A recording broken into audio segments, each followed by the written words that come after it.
Frank, of course, the result is a disappointment, but when you look at the details, the flow of the match, what do you think?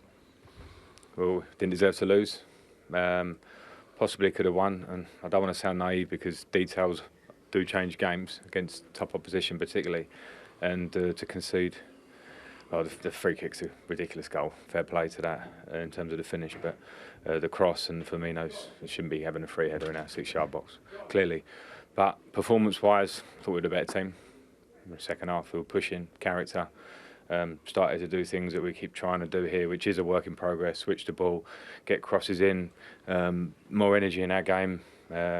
Sometimes just character, pure spirit, and that's why the crowd clap the team off when they've lost. So 3 points is gone, but let's make use of this and take it forward. Because if we play that week in, week out, we've got a really good chance. It looked like you'd made it 1-1. VAR, of course, intervened, even though you're on the wrong end of it today. Are you okay with that?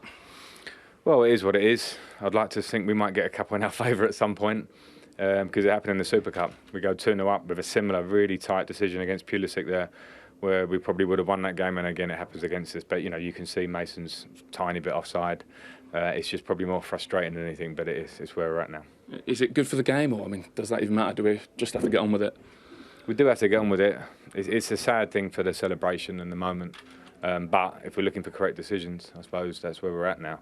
I watched Tottenham play yesterday, had a goal, they're celebrating with the fans, as we all love to see, and it was similar with us today. So it's that's a bit of a shame, but we are there. It was slightly offside, and that's kind of the way it's dropping for us at the moment. And as I say, hopefully a couple will go in our favour. Does it give you a mental low that you don't have to get over? It's almost like conceding. Yeah, a little bit. It definitely changes the atmosphere in the crowd. On the pitch, we're slightly deflated, the players are, and they get a boost from it, obviously, because we think we deserve to be level at the time with the goal, and then you're going, okay, can we go and win this game? And little moments like that, of course, they change the face of it. So, second goal, you said already, too much room. Why does that happen? Well, players, because we work on it. We work on how we can defend. We know they had threats, but Firmino, to be fair, it's not Van Dijk climbing 3 yards ahead of someone and you go, well, fair play. It's actually a free header. So we have to mark better in the box. They're marking in zones. It's very difficult to defend man marking in the modern day with the blocks and the movement. And sometimes you're trying to match up against teams that are bigger than you. But when the ball comes in your area, you can't allow people to stroll in and head it. And clear message, and that's the message for today in the detail, because we should be proud of the performance, but we don't want to lose games, and that means we lose a game. So no home win yet, but you asked for patience in your programme notes, and it does feel like your supporters are very much with you. How important is that? Yeah, it's important, and we appreciate it. That's why we appreciate it at the end. But the no home win, we want to change. We want to change it soon, and I believe it will change if we play like that. But the reality is where we are. We've got some younger players coming into the team. We had a transfer ban. We lost Eden Hazard. We lost 2 number 9s who played most of the games last year, and we can't replace them. So we have to be honest about that.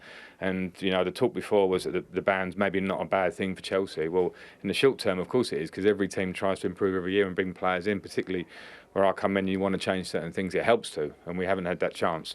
But in the longer term, if we can have a long vision, if you can see the development of Mason and Tomori, who was outstanding today against Mo Salah, an incredible performance. Tammy, how he's played, Reece James coming back, Callum Hudson-Odoi, Ruben coming back, then hopefully long term it will be really good for us. But there might be some short term where days like today happen, and we must learn, because details lost us that game. Tammy okay? Just seemed to be walking a little gingerly at the end, and you took him off? Yeah, no, he was struggling a little bit at the end, and again, I think it's what happens with Tammy. He's had a fantastic start to the season.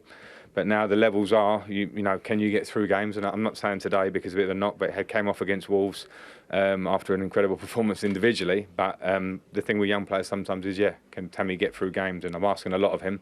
And I thought, again, he gave his everything, as he always does. And he'll be all right, Tammy. But yeah, it wasn't a bad chance for us to try and get Mitchie on the pitch anyway, try and give something different up front. And it just wasn't going to fall for us in the end today. What about, lastly, the other injuries today? Anything long term? I don't think so, no. I think and Christensen is not too major, and Emerson is a similar injury to what he had, which is disappointing because, he had a hamstring injury with the Italian squad 2 weeks ago.